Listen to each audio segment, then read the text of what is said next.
Кадрите, които гледате, са от сега, месец март. Градът е Бургас. Това може да се види на всяка крачка, в центъра и в комплексите. Магазини без стока, заключени, празни. Вероятно поредните фалирали търговски обекти. Работим до края на март и затваряме магазина, няма клиенти. Не само икономическата криза е причина за затварянето на малките магазинчета. Основното е, че на бургаския пазар стъпиха така наречените молове. Търговски центрове, които ядат семейния бизнес, подбиват цените, привличат с лъжливи промоции. И по този начин оставят на командно дишане търговските обекти извън мола. Всичко това нещо, това се унищожава. Всичко се унищожава. Местното и българското се унищожава всичкото. Тия молови са чужди. Варят и средства, които се събират, се изнасят навънка. По-малките и по-дребните търговци умират. Всичко е умряло и ще продължава да умира. И въпреки лъскавите реклами и примамките в мола, голяма част от жителите на Бургас предпочитат да пазаруват в малките магазини. От малките магазинчета. Всичко е прясно.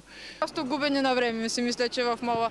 Улици съм ходила, винаги има за по-млади. Така като за наша възраст, по-големи размери, много рядко се намират. Те са по-модерни и така.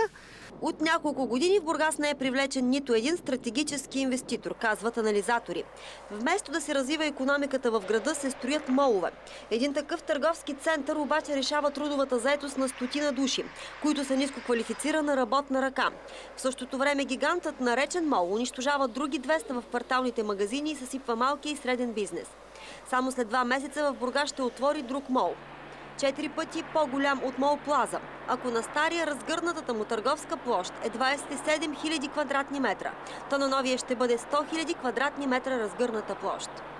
Така че този мол, да, определено ще затрудни дребните фирми тук в Бургас. Съответно, това, което аз намирам за по-притеснително е, че печалбата от тази дейност ще бъде пренасочена към един обект, към една фирма или съответно едно лице зад нея.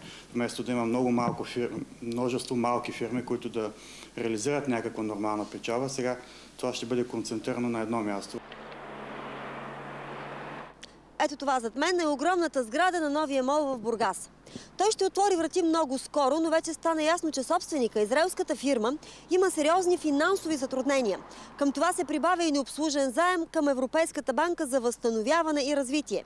Това е поредният случай на некоректен инвеститор и на мафиотска структура, която идва да печели пари тук в България и в частност в Бургас. Очаквайте развитие по темата в следващите дни емисии новини.